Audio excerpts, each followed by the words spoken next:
Hi, welcome back to another video. Today, I want to share my story with binge eating, kind of talk about my experience with binge eating, and I also want to explain to you the steps that I took to start to heal from binge eating. So, the reason why I want to make this video is because I struggled with binge eating for a long time, and I didn't know what it was, and it was very hard, to say the least, and I'm realizing that a lot of women struggle with binge eating. In fact, it's my understanding that binge eating disorder is the most common form of eating disorders, the most common form of disordered eating, especially amongst women. It seems that a lot more women struggle with eating disorders, or at least statistically speaking, like the information that we have. But men struggle with it too, and there could even be an argument that men struggle just as much as women do. They just don't feel like they can ask for help. Yeah, I just want to share my story. And disclaimer, everyone's relationship to food is different. Everyone's story for how they fell into binge eating is going to be unique. The way that binge eating might manifest in one person can be really different in another person. So this is not me trying to diagnose anybody. This is not me trying to tell anybody what they got to do to heal. This is not me trying to treat anybody's binge eating. I really just want to share my story because I started to heal because there were women and men on the internet that were willing to share their stories and how they were able to heal their relationship to food and how they were able to heal their relationship to their body. And it was those stories that helped me begin my healing. So I kind of just want to pass the torch forward, and hopefully I can do the same thing for somebody else. So once again, disclaimer, this is just me sharing my unique experience with binge eating and the hopes that someone else might be able to relate to it and the hopes that somebody else might be able to be seen. So feel free to take what resonates with you and feel free to leave behind what doesn't. But in order to kind of organize today's discussion, I'm going to have 6 talking points. First, we're going to define what a binge is and what it isn't. I feel like since talking about disordered eating and mental health has kind of like blown up on the internet, I've noticed that binge eating has kind of turned into this like buzzword that people are using really, what is the word? Like, as they please, you know what I mean? Like they've been using it, taking it almost kind of lightly. And I just want to define what binge eating was for me and what binge eating is for the purpose of this video. So we're kind of all on the same page. Then I want to describe what my binges looked like. I'm going to talk about how and when I realized that I had a problem, right? Because you don't really know that you have binge eating and you don't really know that you have a shit relationship to food until it gets brought to your attention. Then I'm going to talk about what triggered my binges, what triggered my first ever binge, and then what triggered all of my binges thereafter. And then we're going to talk about resources that kickstarted my healing, and then practical things that I actually did that helped me stop binging for good. And now it's about 4 or 5 years later since I began healing from my binge eating, from my orthorexia, from my disordered eating. And I can confidently say that today I have an incredible relationship to food. It no longer defines me. It no longer consumes every aspect of my life. It's no longer debilitating like it used to be, because having disordered eating, it impaired my quality of living. It impaired my health physically and mentally. It impaired my relationship to others. My relationship with guys, like dating. It really severely impacted like my self-esteem and every aspect of my life. And I'm so happy to be here in front of you to be able to share with you how I overcame it. And if it's possible for me, I know that it's possible for everybody else, even if the way that we heal might look a little bit different. So let's freaking jump into it. That was a very long intro, but what is a binge? So this is how we're going to define a binge for the sake of this video. So when I think of a binge, I think of a maybe like 1 hour period of time where you overeat a lot more than the average person would in one sitting. Typically, I would do this alone. I would do this a lot of times at night when nobody could hear or see me. I would do this in private because I was so ashamed and embarrassed at the sheer quantity and volume of food that I was capable of eating. I usually did this until I was so uncomfortably full that I felt like throwing up, or that my stomach was so distended that it literally felt like my stomach was going to burst. And then after a period of binging where I felt really out of control, I would then feel crippling shame and guilt and disgust of myself. It was so bad. I would cry, and then I would engage in compensatory behaviors. So maybe I would like over-exercise immediately after a binge, or I would restrict the next day, all day, and then most likely binge again, okay? So that's kind of what binge eating looked like for me. I typically had a binge eating episode probably once or more a week. And that's how we're defining a binge. So this is different from emotional eating, although I often was emotional eating. Binging was a very emotional thing for me, a way for me to like suppress what I was feeling. This isn't just like a one-off overeating because you went to the Olive Garden, right? There's a lot of emotional and mental turmoil associated with a binge, and I just wouldn't wish it on my worst enemy. It's just horrendous. So what my binges were like. So not only did I have binge eating disorder, but before I developed a binge eating disorder, I developed this thing called orthorexia. So it was this obsession with like clean eating, and I had a lot of food rules. And what I did to be able to maintain these food rules was I started following this diet called the raw tofu diet. There was this chick on YouTube, Freely the Banana Girl, and she would stand in front of her camera, like showing off her abs and her lean physique. And she would say that the solution to your fatness was to just be raw tofu vegan. So the premise of the rules associated with raw tofu veganism is you eat only plain raw fruits and vegetables up until 4 p.m.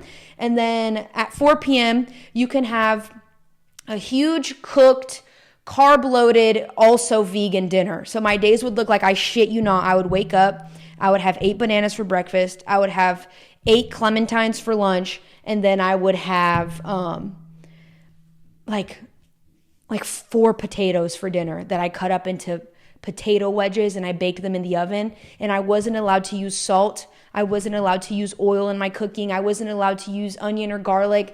It was very restrictive. So I was able to lose a lot of weight in a very short time in my teen years. So like when I was like 15 years old, I lost like 15 pounds in a month. And I just thought about food all the time. So my first introduction to binge eating was kind of through the raw tofu diet, because she encouraged eating as much as you possibly could at the end of the day. And she would tell me to carb the fuck up. She was basically like, you need to eat a shit ton of food at the end of the day.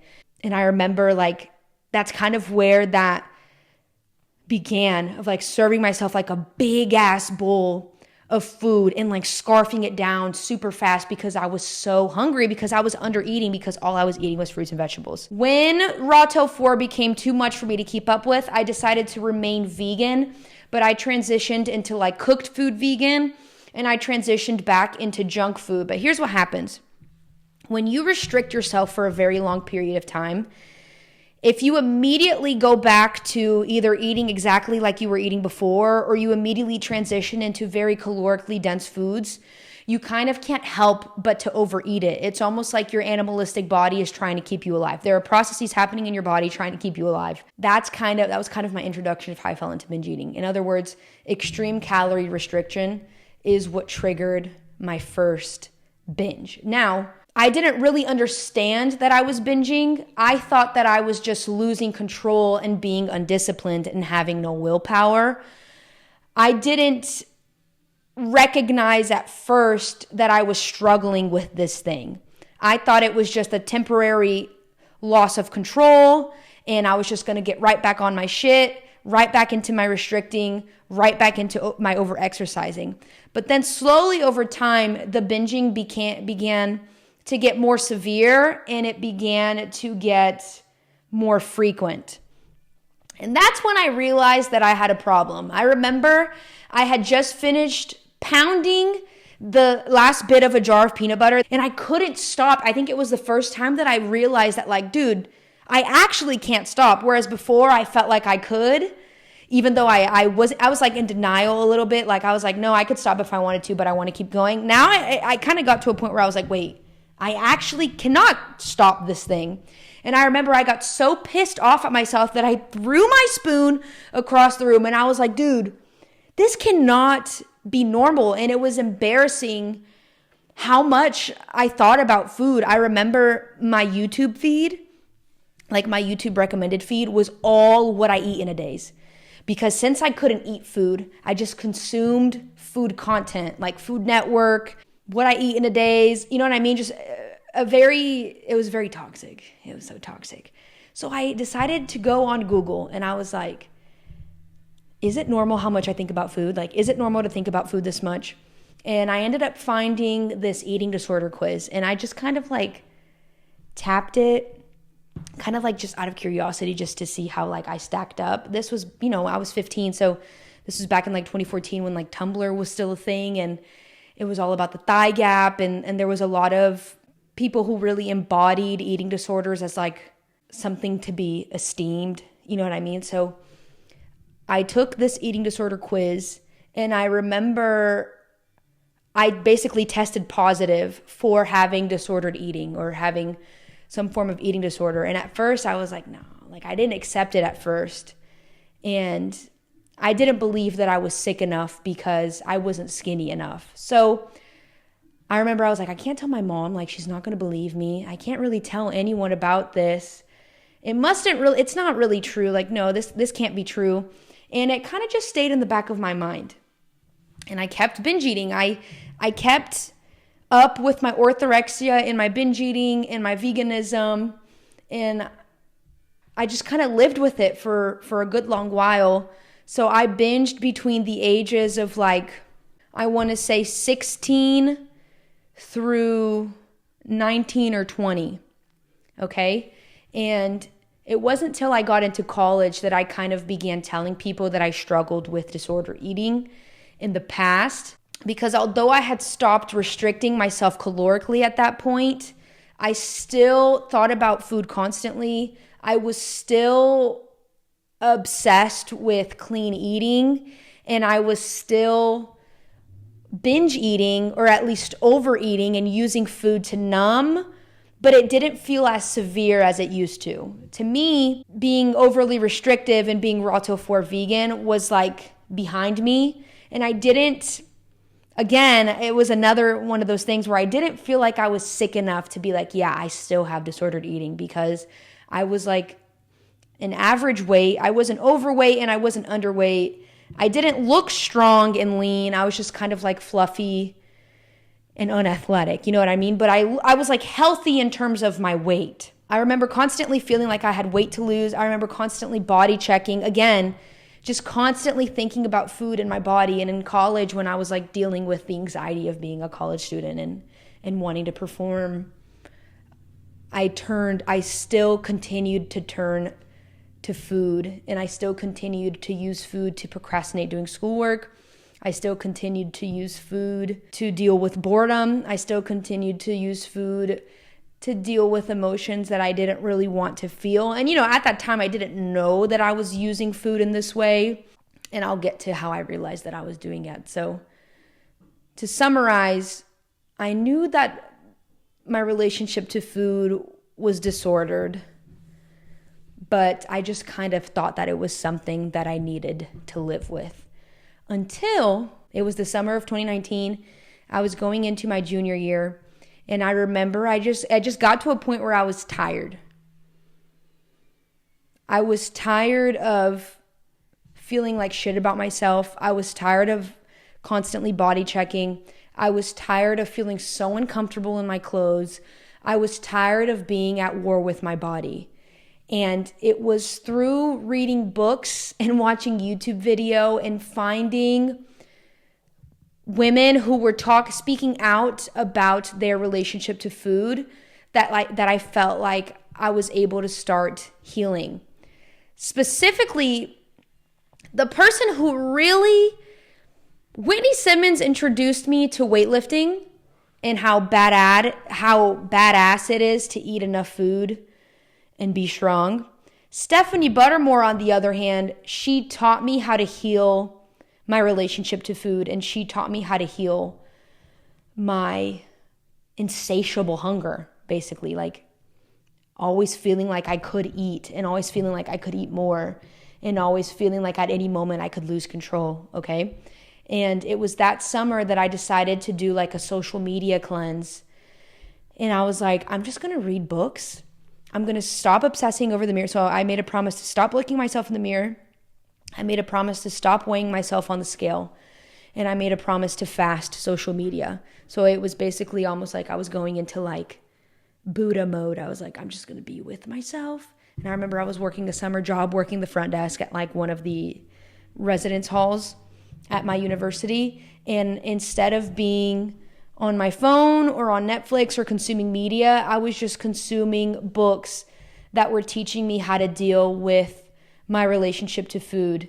So I read Breaking the Habit of Being Yourself. I remember I was a broke college kid, so I wouldn't even buy binge eating books like Brain Over Binge. I'm pretty sure I would download the sample. I don't know if you know this, but on Amazon Kindle, you can download samples of a book before you purchase it. And I would just like read samples of the books, and I would combine all the information that I was finding.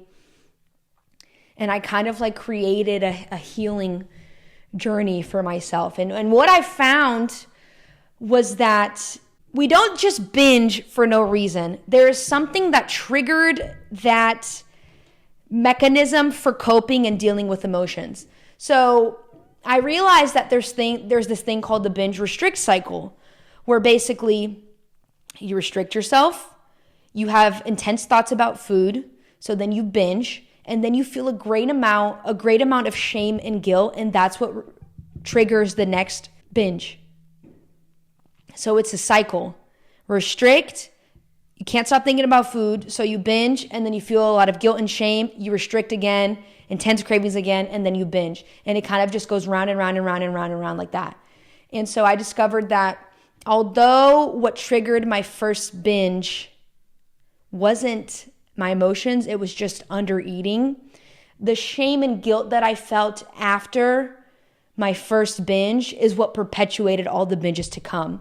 And so for me, binge eating went from this thing that I did because I was under eating, and it turned to this thing that I did to kind of like rebel against myself and rebel against being as skinny as possible. It was almost like this subconscious thing. So I never had these habits before, but suddenly I started using food when I was bored. I started using food to procrastinate. I started using food to numb. And my relationship to food became very complicated. Whereas before, I was a fairly healthy child growing up. We're Brazilian, and my mom made it a point from a very young age to feed us at home a lot. Like, we were never big on eating out. There are still a lot of fast food chains that I haven't tried to this day that people are like, holy crap, you've never been there? Just because that's how we were raised, you know what I mean? So my binging, because I was also binging on a lot of like health foods, I didn't gain a ton of weight. I never became super overweight, but it did cause me to gain some weight, and it just caused so much emotional stress, so much digestive stress in my life, feeling so out of control. It was just, I don't know how else to say how exhausting it was. Like, there's not enough words to describe how fucking insidious it was. But when I learned about the binge restrict cycle, I realized that a binge is really hard to control. So I was like, okay, since I can't control the binge, I have to control the other parts of the equation. So I was like, okay, now I have to limit the amount of shame and guilt that I feel after a binge, and I have to actively stop restricting so that I don't have intense cravings. And that'll slowly help me come out of this insidious binge restrict cycle. So these were the practical things that I did. Once I discovered what my triggers were, which it was feeling shame and over restricting, this is a list of things that I did to finally help me start healing. So like I said, I fasted social media and then I cleansed my social media. So I did like Lent. So I did like 3 months over the summer, no social media whatsoever. Honestly, no media consumption period. Like I didn't even watch movies or Netflix. I'm a very obviously all or nothing person, or I was. I'm trying to find more moderation now. And I think I'm doing a good job, but that's just how I did it. And then when I finally got back on social media, I unfollowed anyone and everyone that made me feel like shit about myself. And it was no offense to them. It's not their fault that I am projecting this onto them, to those people that I was following, but I just wanted to make the media that I was consuming a safe space. So I started just following strong-ass women who loved to strength train. I only started following people who were body neutral or body positive, and I was just making sure that I was only if I was going to be inundated with information, I wanted to at least be able to control what information I was inundated with. So I started to consciously swipe through, like if I saw somebody with too perfect of a body that was triggering for me, I would swipe. Like I would not let myself consume that media because I was like, dude, I deserve better. I already told you I fasted body checking, I fasted exercise, and I fasted using the scale. I literally stopped using the things that were triggering me to continue to feel like shit in my body, to continue to feel shame, because I knew that's what it was going to trigger binges for me. And I started giving myself unconditional permission to eat, and I started challenging my food rules again.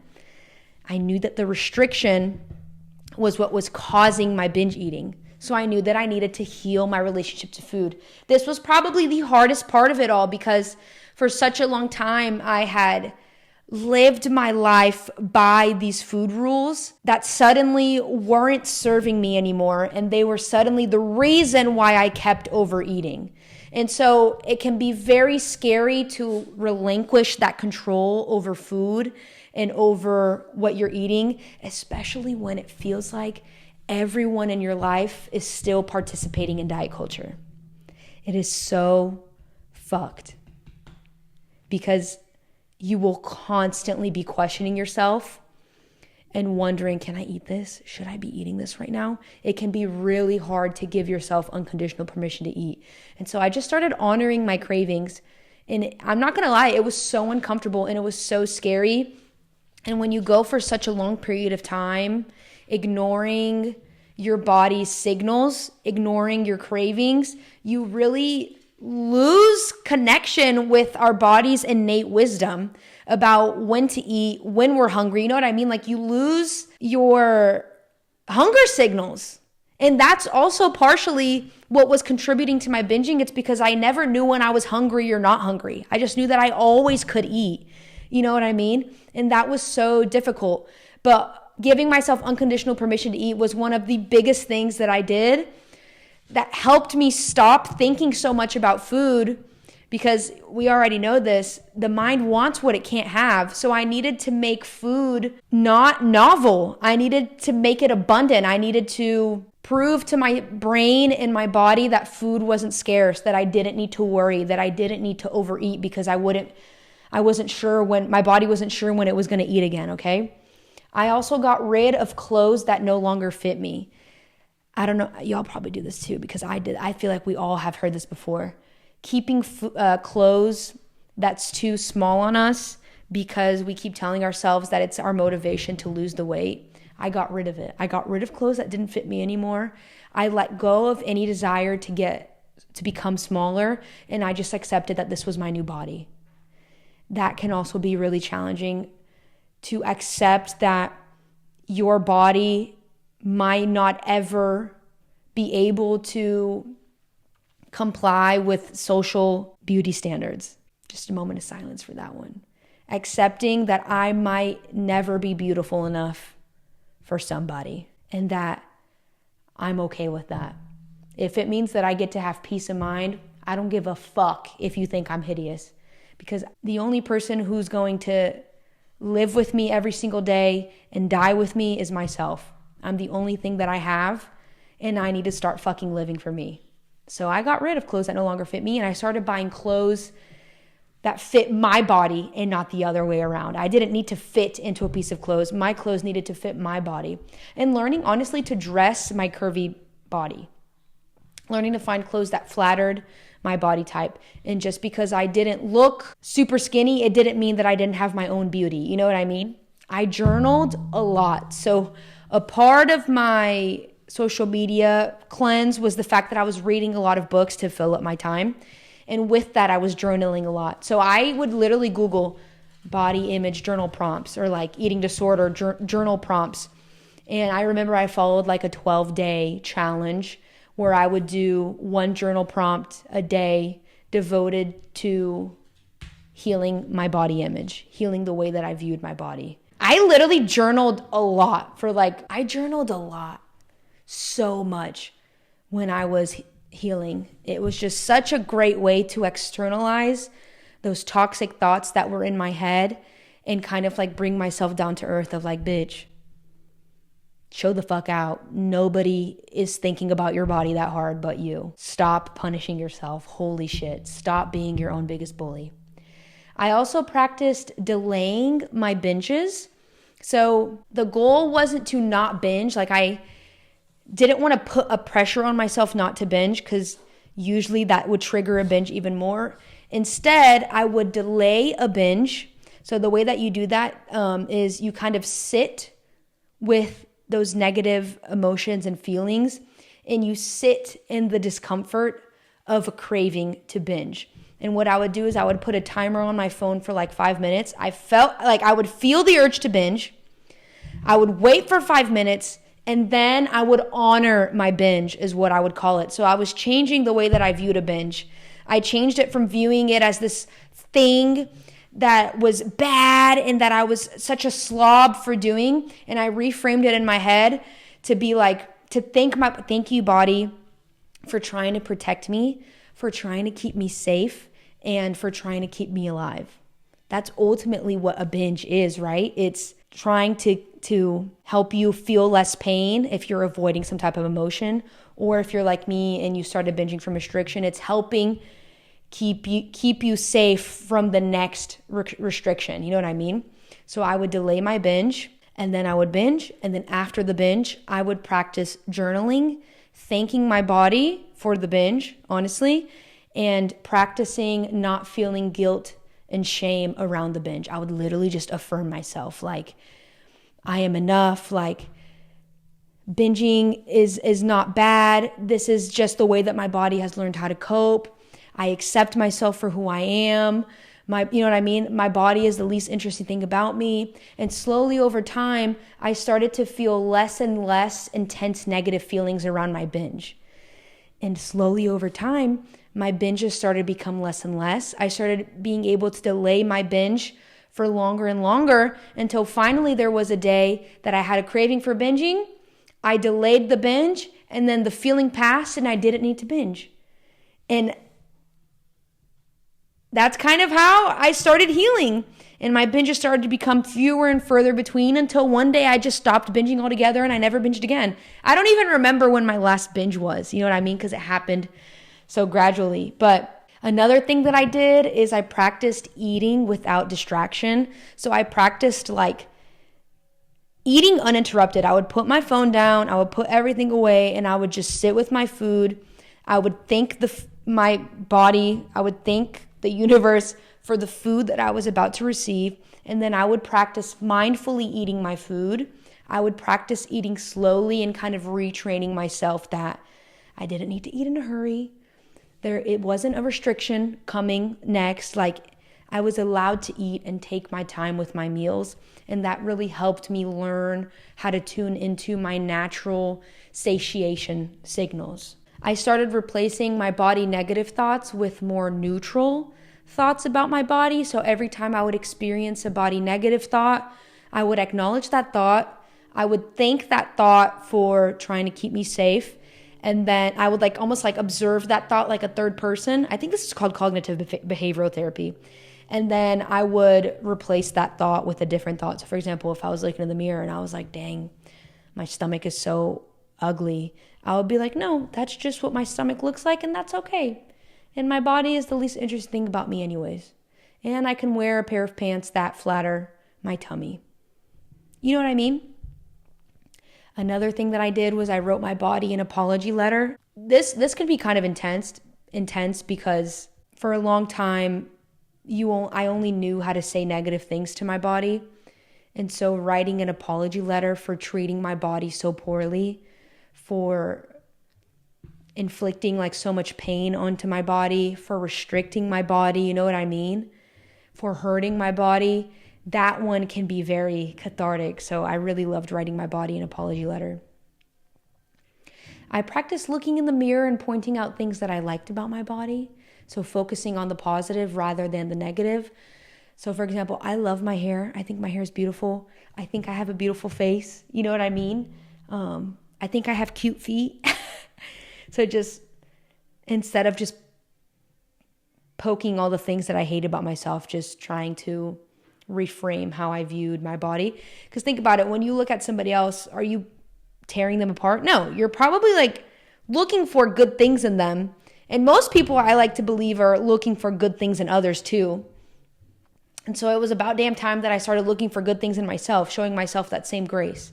I think the last tip, practical thing that I did was I had to tune out a lot of the noise from friends and family that were still in diet culture. Here's the thing. Most people don't know this stuff. Most people they still have diet culture brain. Most people have some form of disordered relationship. I wouldn't say most, but like a lot of people do. Let's be honest. Like a disordered relationship to food has really been normalized, which can also explain why it can be so difficult for us to heal from binge eating disorder. So I remember like in the thick of my healing, I would be honoring a craving and my dear mother, bless her heart, would be like, "You're eating again?" You know what I mean? So there was a lot of pushback from the outside world to kind of prevent my healing. And I really just had to keep my head down, keep consuming body positive content, and just trust myself. And I felt like this duty that I owed it to myself to see this healing journey through. Like I really made a commitment to see this thing through. And for me, I didn't get to that point until I kind of hit my rock bottom of like, I cannot go on this way. And I think you need to feel that rock bottom in order to be like, dude, I don't give a fuck what anybody else says.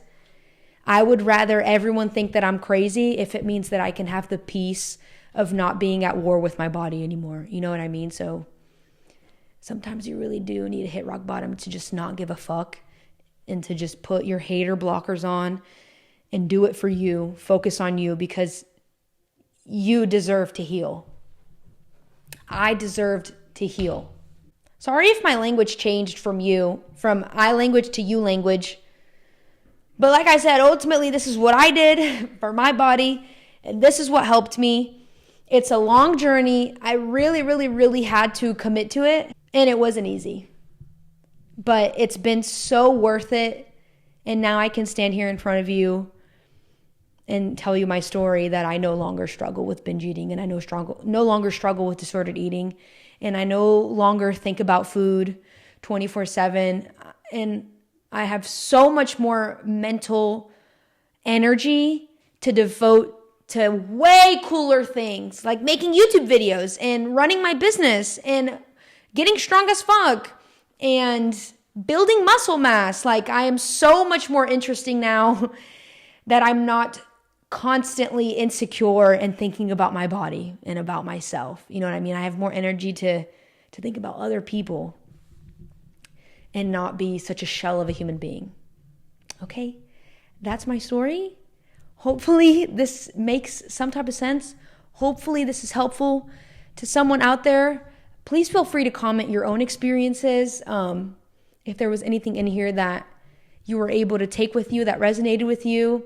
This one it's kind of a difficult one for me to do because it's kind of like hard to recall who that person was from so long ago. I hardly remember her anymore, but I know that she's inside of me still somewhere, and I know that she has made me who I am today. So I'm thankful for what going through that struggle taught me about myself and taught me how resilient I am and how capable I am of healing.